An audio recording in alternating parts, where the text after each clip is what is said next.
shall we try again? My apologies. I hope that you can find your way back to this particular um, live, and that you are able to, leave the other one behind.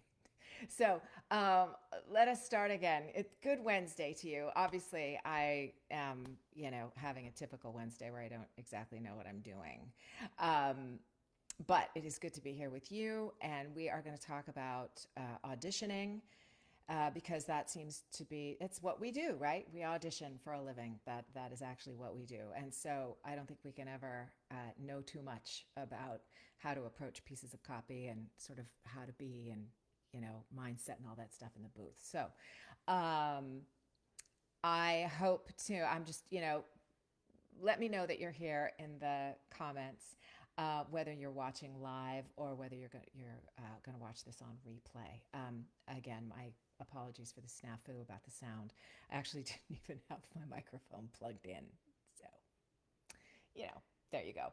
Um, so let me see if, oh, there you are. You guys are so great. Hi, John. Lunch with Kay. Oh, that's so fantastic. It is lunchtime, isn't it? Guess what day it is? Yes, happy Wednesday, Philip. Thank you for so much for being here. I appreciate your patience with me.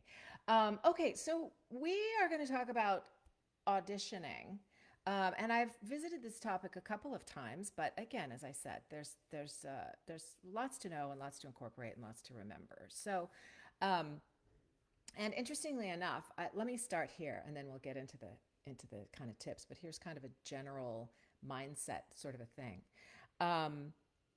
I was talking to a friend about audition coaching, right? And this is a thing now, audition coaching. And like anything, it has its merits and it can be used to good effect. Um, but it's such an interesting time now with voiceover because I think, to a certain extent, we as voice actors are becoming dependent upon these sort of exterior comments, exterior input, and we are essentially making ourselves useless in the booth by ourselves. And really, what we're after is independence in the booth and being able to cultivate your own sense of proper self direction, right? Um, my dog and my daughter are back. Um, so, so it's an interesting thing. Like I heard of some people, and I don't know their names per se. Well, I do, but I'm not going to tell because that's not the point. But I heard sort of about monthly audition coaching where you can pay a certain fee and then you can have as many audition coachings as you want in that month, and it's sort of like, oh wow, I really am not sure that that's a good idea. I think what we're after here is, uh, I think it's great to take workshops, and I think it's, uh, and to do workshops periodically, not constantly, but to take a workshop, learn some new tools, some interesting tools, see if they work for you and apply, right? And get in the booth and use them and see to what effect, right? And after a while, you kind of go, maybe I'd like another perspective. And so you take another workshop or another night of coaching or something like that. And again, you apply those things, you take them in the booth with you, and you see, how they work and whether they're effective. Um, and then I would say, you know, audition coaching every once in a while is a very helpful tool. If you have a piece of copy that you are not, because either you're psyched out about it, right? That's a term from the 80s. If you're sort of freaked out about the copy because it's something that you would really like a shot at, I mean, we want a shot at all of our auditions. But sometimes something comes in and it's a particularly big payday, or it's a product that you love and you would really love to be associated with. And so they're a little bit special, and you want to give them some extra focus and attention. Those are the times when we want to use audition coaching, right?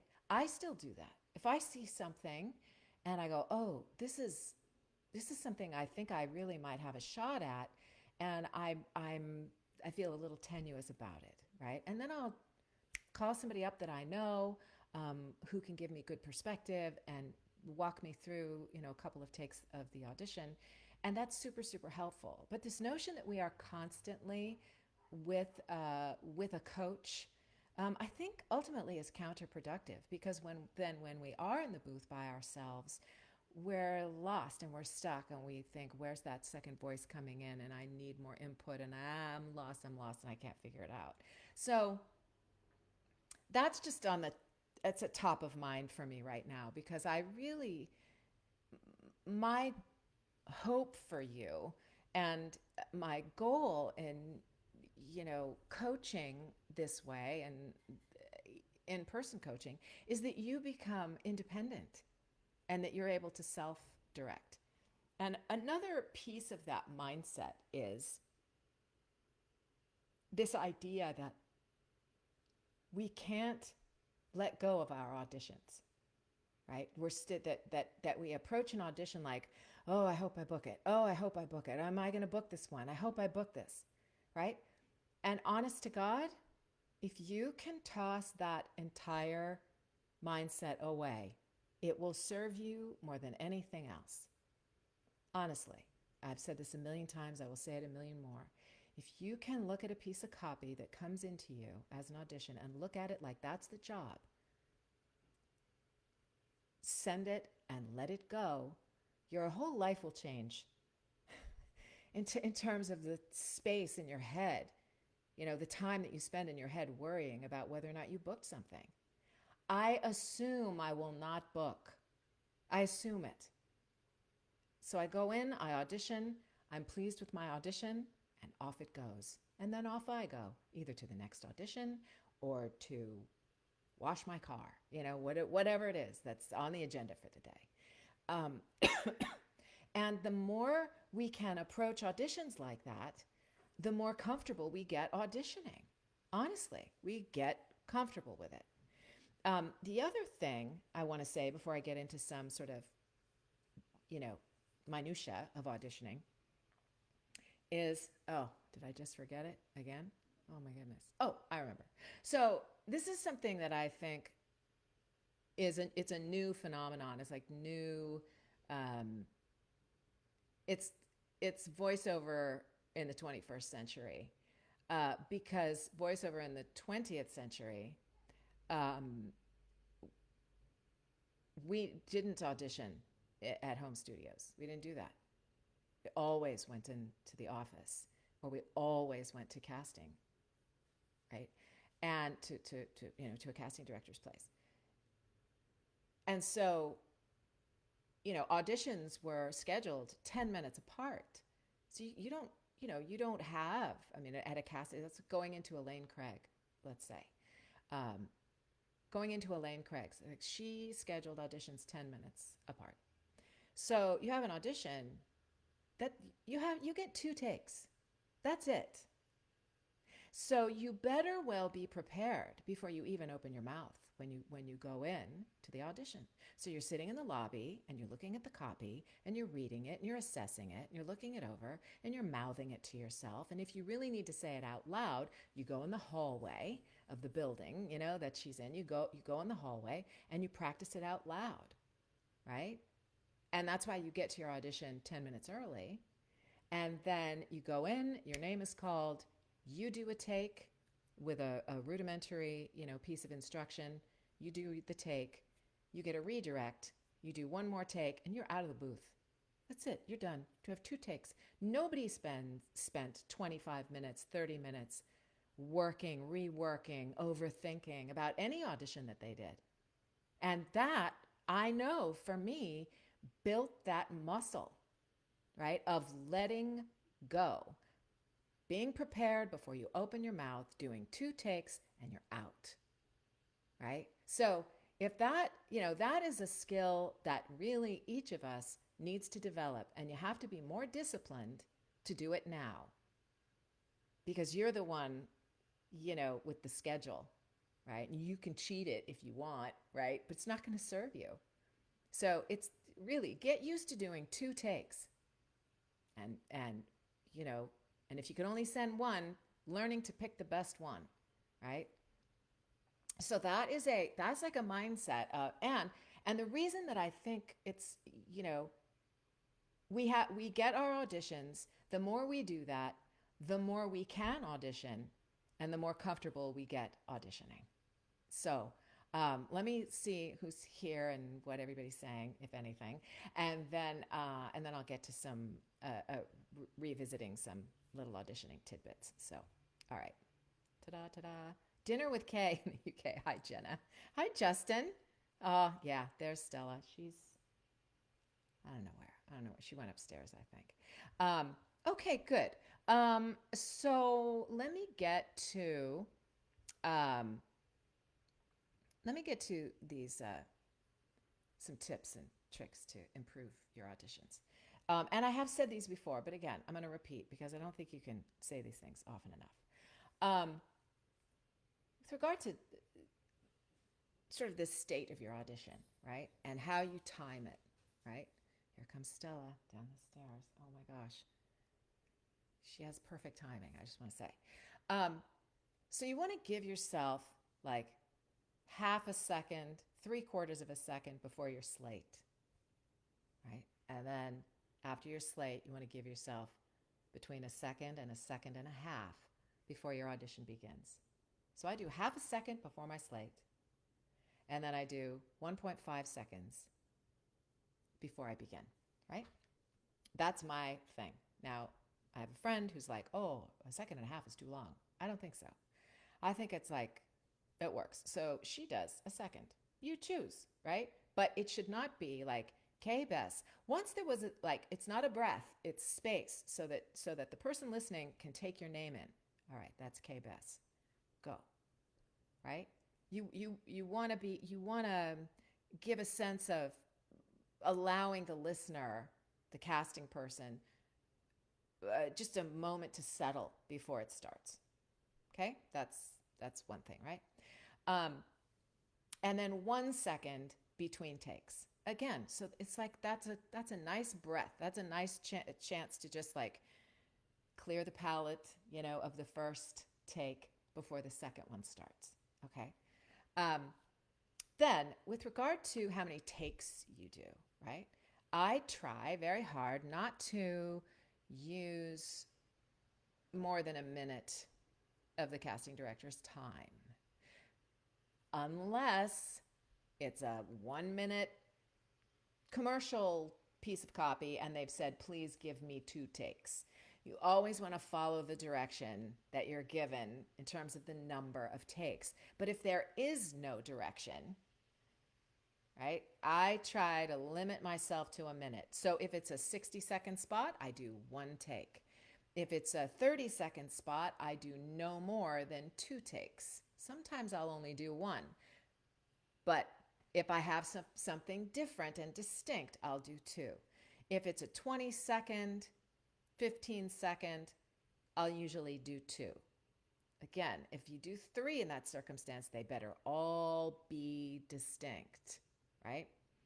On a 10-second, I'll definitely do 3 in a row, right? But again, making them distinct.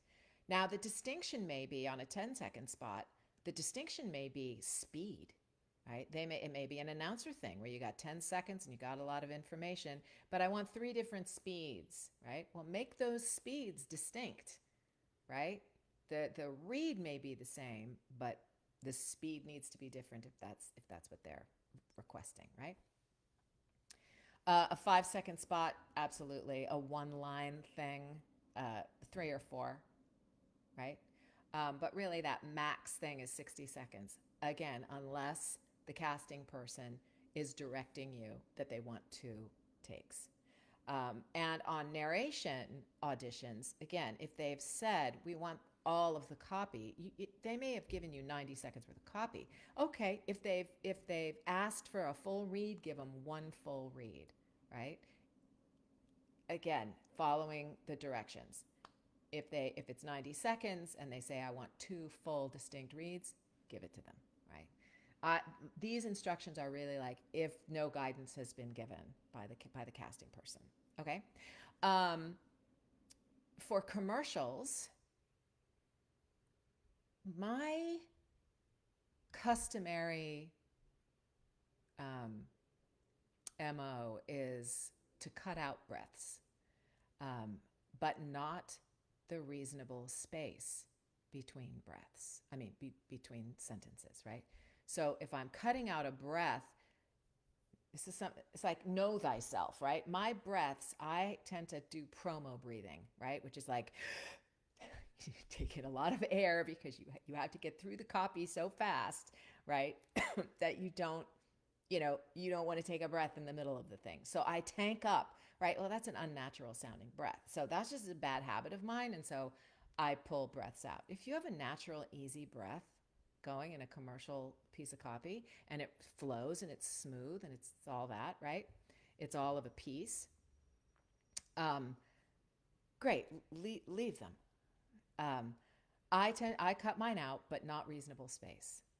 I do that again because my breaths sound like I'm gasping for air. So, um, but I would say take note in watching commercials. There's by and large, certainly for TV spots, there's no breathing.